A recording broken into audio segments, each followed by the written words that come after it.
Hello friends, welcome to my channel Mastaki Pathshala where you learn English better through Bengali যেখানে তোমরা ইংরেজি শিখবে বাংলায় অনেক বেটার ভাবে। ইংলিশ গ্রামারের ক্লাসে আজকে দুটো প্রিপোজিশন সম্পর্কে আমরা খুব ডিটেইলে ভালো করে জানবো, সেটা হলো ফর এবং সিন্স। এই দুটো প্রিপোজিশন কোথায় কোথায় ব্যবহৃত হয়ে থাকে এবং এই দুটো প্রিপোজিশনের মধ্যে পার্থক্য কি সেগুলো খুব ভালো মতো জানবো, কারণ বিভিন্ন পরীক্ষাতে ফর এবং সিন্স দিয়ে error correction, sentence improvement, fill in the blank প্রচুরবার এসে থাকে। সুতরাং এই দুটো বিষয়কে খুব ভালো করে জানতে হবে, বুঝতে হবে, কারণ এইগুলো না জানলে ইংলিশ গ্রামারে অনেক কিছু কিন্তু আমরা ভুল করব। তাহলে শুরু করছি আজকের লেসন। দেখো, এখানে যদি দুটো এক্সাম্পল আমি প্রথমে নেব। একটা যদি কথা বলি যে আমি 2015 সাল থেকে কলকাতায় বসবাস করছি, 2015 সাল থেকে কলকাতায় বসবাস করি। এখন 2021 সাল, তাহলে আমি কত বছর ধরে কলকাতায় আছি? আমি ধরো 7 ইয়ার্স ধরে কলকাতায় আছি। তাহলে 2015 সেটা ছিল আমার স্টার্টিং পয়েন্ট, 2015 সাল থেকে কলকাতায় আছি। আর বর্তমানে সময় 2021, তাহলে এই 7 ইয়ার্স ধরে আমি কলকাতায় রয়েছি।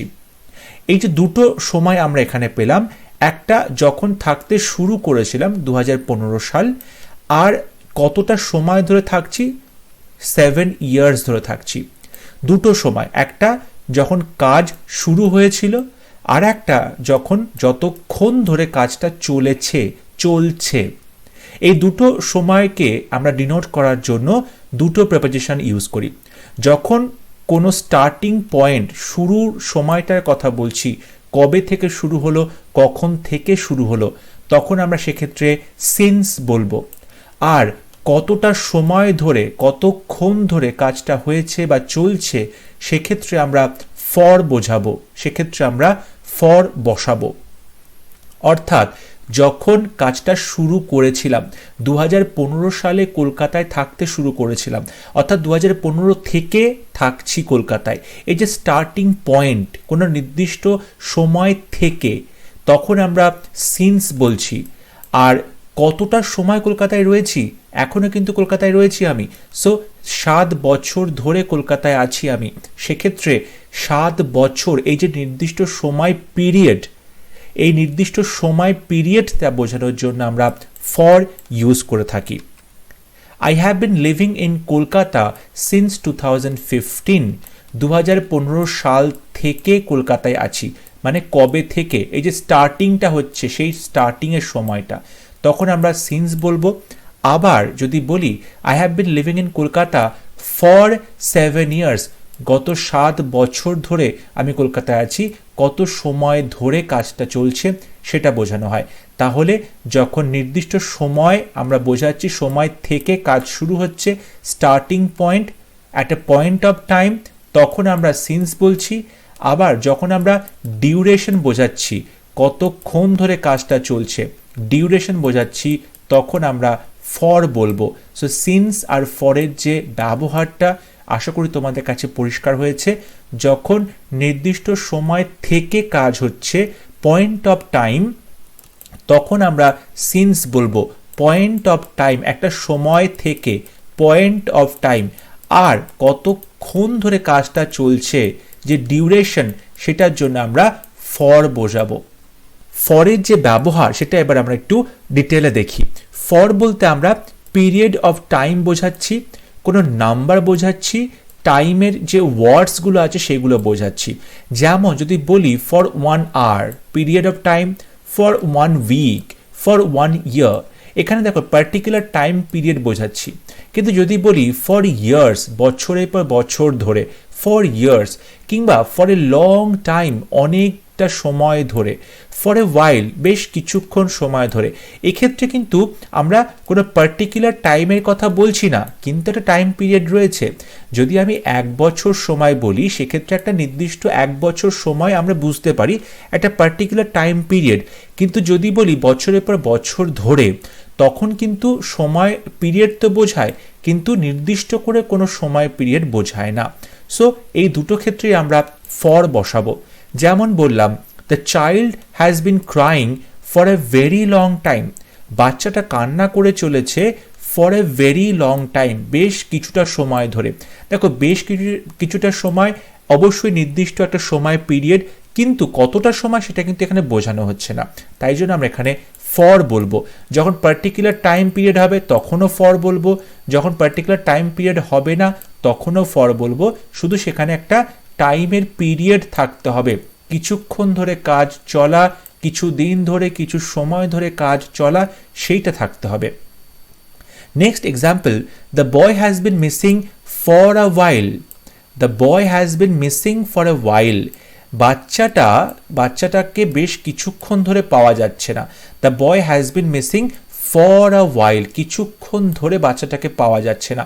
এই যে আ ওয়াইল, কিছুক্ষণ ধরে, এখানে কিন্তু একটা টাইম পিরিয়ড বোঝাচ্ছে, কিন্তু কতক্ষণ সেটা বোঝাচ্ছে না, কিন্তু এক্ষেত্রে আমরা ফর বসাবো।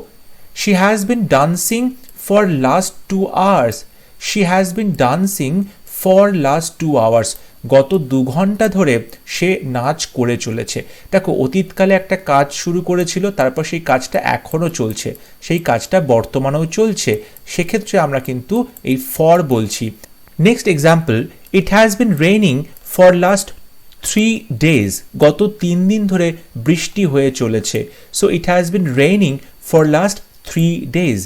Next example, I have bin calling my friend for 2 hours। গত 2 ঘন্টা ধরে আমি আমার বন্ধুকে ফোন করে চলেছি। I have bin calling my friend for 2 hours। দেখো এই যে সময় পিরিয়ড, লং টাইম, আ ওয়াইল, 2 hours, 3 days, 2 hours, এই যে সময় কতক্ষণ ধরে কাজটা চলছে, একটা নির্দিষ্ট সময় পিরিয়ড, ঠিক আছে, সেইটার ক্ষেত্রে দেখো আমরা ফর বসাচ্ছি। এরপর আমরা দেখব সিন্স কোথায় কোথায় বসাবো। সিন্স আমি আগেই বলেছি, কোনো স্টার্টিং পয়েন্ট, কোনো কাজ শুরুর যে শুরুর সময়টা, স্টার্টিং পয়েন্ট, তখন থেকে বোঝালে আমরা সিন্স বলবো। পার্টিকুলার টাইম বলবো, পার্টিকুলার ডেট বলবো। আ পয়েন্ট অফ টাইম, একটা সময়ের নির্দিষ্ট একটা বিন্দু থেকে, পয়েন্ট অফ টাইম, ঠিক আছে, পয়েন্ট অফ টাইম ভীষণভাবে ইম্পর্টেন্ট, এটা মনে রাখবে, পয়েন্ট অফ টাইম। যেমন ধরো বলা হলো যে সিন্স মানডে, মানডে থেকে, যখন আমি বলছি মানডে থেকে, আমার কাছে একটা আইডিয়া আছে কবে থেকে, নির্দিষ্ট পয়েন্ট অফ টাইম, মানডে থেকে। যদি বলছি সিন্স সানডে, সানডে থেকে। সিন্স মর্নিং, সকাল থেকে, সকাল থেকে বললে কিন্তু একটা নির্দিষ্ট সময়ের যে স্টার্টিং পয়েন্ট সেটা আমরা বুঝতে পারবো, পয়েন্ট অফ টাইমটা বুঝতে পারবো। সিন্স 12 o'clock, দুপুর 2টো থেকে, দুপুর 12টা থেকে। সিন্স 2000, 2000 সাল থেকে। সিন্স চাইল্ডহুড, ছোটবেলা থেকে। সিন্স লাস্ট ইয়ার, গত বছর থেকে। কিছু এক্সাম্পল দেখলে বিষয়টা আরও পরিষ্কার হবে। I have been waiting for the doctor since 7 o'clock। আমি 7টা থেকে ডক্টরের জন্য ওয়েট করছি। I have been waiting for the doctor since 7 o'clock। They have been playing games since morning. সকাল থেকে তারা গেম খেলে চলেছে। এই যে সকাল থেকে খেলছে, একটা নির্দিষ্ট পয়েন্ট অফ টাইম, সেই জন্য আমরা এখানে সিন্স বসাবো। I have bin pursuing a new course since 2022। 2020 সাল থেকে আমি নতুন একটা কোর্স করছি। So I have bin pursuing a new course since 2020। He has been here since January last. গত জানুয়ারি মাস থেকে সে এখানে রয়েছে। He has been here since January last. I have been teaching English since 2010। 2010 সাল থেকে আমি ইংরেজি পড়াচ্ছি। এই যে 2010 সাল থেকে একটা নির্দিষ্ট পয়েন্ট অফ টাইম, সেই জন্য আমরা এখানে সিন্স বসাচ্ছি। My friend has been taking yoga class since lockdown. আমার বন্ধু যবে থেকে লকডাউন হয়েছে তবে থেকে যোগা ক্লাস শুরু করেছে। তাহলে এই যে লকডাউন হওয়া, এটা নির্দিষ্ট সময়, সেই নির্দিষ্ট সময়ের থেকে কাজটা চলছে। Okay, it has been raining since last night. গত রাত থেকে বৃষ্টি হচ্ছে। সো গত রাত থেকে, এই যে পাস্ট টেন্স, ঠিক আছে, একটা পাস্ট সময়কে বোঝানো হচ্ছে, অতীতকালের সময়কে বোঝানো হচ্ছে, সেক্ষেত্রে কিন্তু আমরা সিন্স এটা ইউজ করব। অনেকের মনে প্রশ্ন আসতে পারে, যেহেতু পয়েন্ট অফ টাইম বলছি, তাহলে তো আমি এখানে ফ্রমও বলতে পারতাম, from 7 o'clock, from morning, from মানেও কিন্তু থেকে, নির্দিষ্ট সময় থেকে, নির্দিষ্ট পয়েন্ট অফ টাইম থেকে ফ্রম বোঝায়। কিন্তু ফ্রমের ক্ষেত্রে আর সিন্সের ক্ষেত্রে একটা বেসিক পার্থক্য, সেটা হচ্ছে আমরা এই ফ্রমটা যে কোনো পয়েন্ট অফ টাইম যে কোনো টেন্সে ইউজ করতে পারি, কিন্তু সিন্সটা শুধুমাত্রই আমরা একটা পাস্টের সময় উল্লেখ করব, ঠিক আছে। এবং এক্ষেত্রে আমরা প্রেজেন্ট পারফেক্ট টেন্স কিংবা পাস্ট পারফেক্ট টেন্স বা প্রেজেন্ট পারফেক্ট কন্টিনিউয়াস টেন্স এই টেন্সে সেন্সটা ইউজ করব। আর ফ্রমটা অন্যান্য যে কোনো টেন্সে ইউজ করা যাবে, যে কোনো সময়কে বোঝানোর জন্য, সময় থেকে বোঝানোর জন্য ফ্রম ইউজ করব। আর সিন্সটা শুধুমাত্রই অতীতের কোনো সময়কে বোঝানো হচ্ছে। ধরো এখানে যদি বলেছি পাস্ট সিন্স 7 o'clock, মানে 7টা তো পেরিয়ে গেছে, হয়তো সকালে 7টা থেকে আমি ওয়েট করছি, তো সকাল 7টা তো পেরিয়ে চলে গেছে, তার মানে এটা পাস্ট হয়ে গেছে এই সময়টা। আবার যদি বলি 2020 সাল থেকে, মানে 2020 সাল তো এখন অতীত হয়ে গেছে, পাস্ট হয়ে গেছে, তো পাস্টের এই যে সময়টা থেকে কাজ চলছে সেক্ষেত্রে আমরা সিন্স বোঝাই। আর অন্য যে কোনো টেন্সে কোনো নির্দিষ্ট পয়েন্ট থেকে কাজ হলে আমরা সেক্ষেত্রে ফ্রম বোঝাবো। সো আই হোপ সিন্স এর সঠিক ব্যবহার এক্সাম্পলগুলো তোমরা ভালো করে বুঝতে পেরেছো, আর সিন্স এবং ফ্রমের মধ্যে যে বেসিক পার্থক্য সেটাও তোমরা বুঝতে পেরেছো। এখানে সিন্সের যে ব্যবহারটা আছে সেটা কিন্তু প্রেপোজিশন হিসেবে ব্যবহৃত হচ্ছে। এখানে সিন্সের ব্যবহারটা প্রেপোজিশন হিসেবে ব্যবহৃত হচ্ছে, এবং দেখো প্রেপোজিশনের পরে আমাকে কিন্তু একটা নাউন লিখতে হয়েছে কিংবা একটা ফ্রেজ লিখতে হয়েছে, যেমন 2020, তারপরে মর্নিং, ঠিক আছে, এরকম আছে, তো 2010 আছে, লকডাউন আছে, এগুলো কিন্তু নাউন কিংবা তুমি এখানে কোনো ফ্রেজ দিতে পারো যখন আমরা এটাকে প্রেপোজিশন হিসাবে ইউজ করছি। আর এর আগে যে ভার্বটা থাকবে সেটা অবশ্যই পারফেক্ট টেন্সে হবে। এর আগে দেখো সবকটাই পারফেক্ট টেন্স রয়েছে, ঠিক আছে।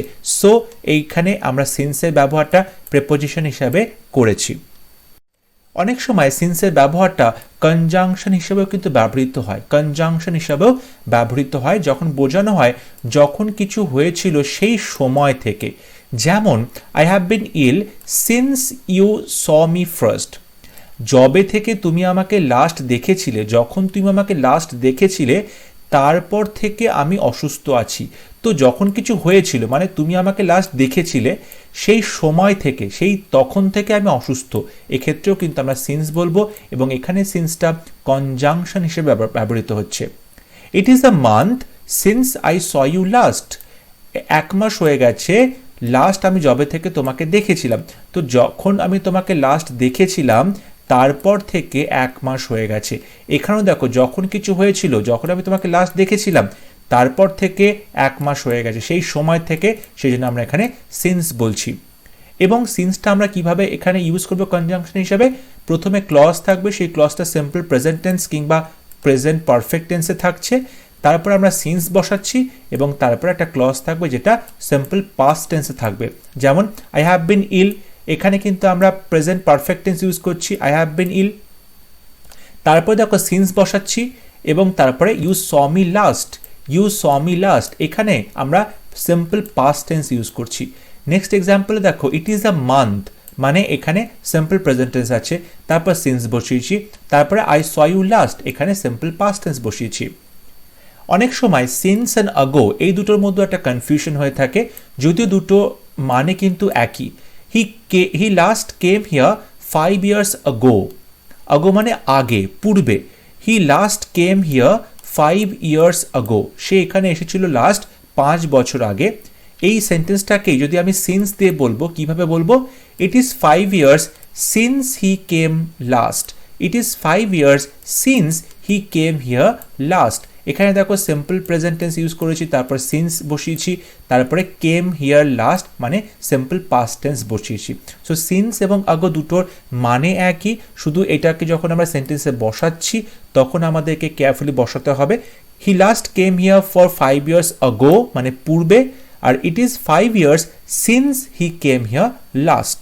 এতক্ষণ যেটা বোঝানো হলো তার উপরে বেশ কিছু এক্সাম্পলস আছে, এক্সারসাইজ আছে, তোমরা কীরকম বুঝতে পেরেছো সেটা এই 8টা এক্সাম্পল সলভ করলেই বুঝতে পারবে। First question, I haven't seen you dash last week, গত সপ্তাহ থেকে আমি তোমাকে দেখিনি। এই যে গত সপ্তাহ থেকে একটা নির্দিষ্ট পয়েন্ট অফ টাইম, সেই জন্য আমরা এখানে সিন্স বসাবো, সেই জন্য আমরা এখানে সিন্স বসাবো। Next example, my elder brother has been working dash I graduated. আমার বড় ভাই কাজ করে চলেছে ড্যাশ আই গ্র্যাজুয়েটেড। আমি যবে থেকে গ্র্যাজুয়েটেড হয়েছি, যবে থেকে আমি গ্র্যাজুয়েট পাস করেছি, তবে থেকে আমার ভাই কাজ করে চলেছে। এখানেও দেখো যবে থেকে গ্র্যাজুয়েট পাস করেছি একটা নির্দিষ্ট পয়েন্ট অফ টাইম বোঝাচ্ছে, তাই জন্য এখানেও আমরা সিন্স বলবো। Example number 3, I have been waiting for this opportunity dash my whole life. আমি এই সুযোগটার জন্য অপেক্ষা করছিলাম মাই হোল লাইফ, আমার সারা জীবন ধরে। এই যে সারা জীবন ধরে নির্দিষ্ট টাইম পিরিয়ড, সেই জন্য আমরা এখানে ফর বসাবো। Question number 4, we have been seeing each other dash a short while. আমরা একে অপরকে দেখাশোনা করছি, মানে একে অপরের সাথে আমরা ডেট করছি ফর এ শর্ট ওয়াইল, বেশ কিছুটা সময় ধরে। তাহলে ফর এ শর্ট ওয়াইল বসবে। এখানে কিন্তু একটা টাইম পিরিয়ড বোঝানো হচ্ছে। My parents walk dash an our daily in the morning. আমার বাবা মা রোজ সকালবেলা 1 ঘন্টা ধরে হাঁটে। সো 1 ঘন্টা একটা নির্দিষ্ট টাইম পিরিয়ড, সেই জন্য আমরা এখানে ফর বসাবো। Question number 6, I haven't been talking to her. আমি তার সাথে কথা বলছি না ড্যাশ লাস্ট মান্থ, মানে গত মাস থেকে। গত মাস থেকে তার সাথে আমি কথা বলছি না, তাহলে নির্দিষ্ট পয়েন্ট অফ টাইম, সেক্ষেত্রে আমি এখানে সিন্স বসাবো। Question number 7, Deepak has been sick dash 2 weeks. 2 সপ্তাহ ধরে দীপক অসুস্থ আছে, তাহলে এখানে হবে ফর 2 উইকস, 2 সপ্তাহ ধরে। এবং last question, my friends have been planning for a vacation. আমার বন্ধুরা একটা ভেকেশনের জন্য প্ল্যান করছে ড্যাশ 2 ডেজ। এখানে দেখো ফর 2 ডেজ, 2 দিন ধরে নির্দিষ্ট টাইম পিরিয়ড বোঝাচ্ছে। সো আমার বন্ধুরা একটা ভেকেশন প্ল্যান করছে ফর 2 ডেজ, ভেকেশনে 2 দিন ধরে চলবে।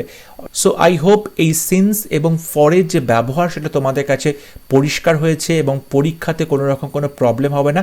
আসলে কনসেপ্ট গ্রামারে যত বেশি ক্লিয়ার থাকবে, যে কোনো error correction, sentence improvement, fill in the blanks, এগুলো কিন্তু ভুল হবে না।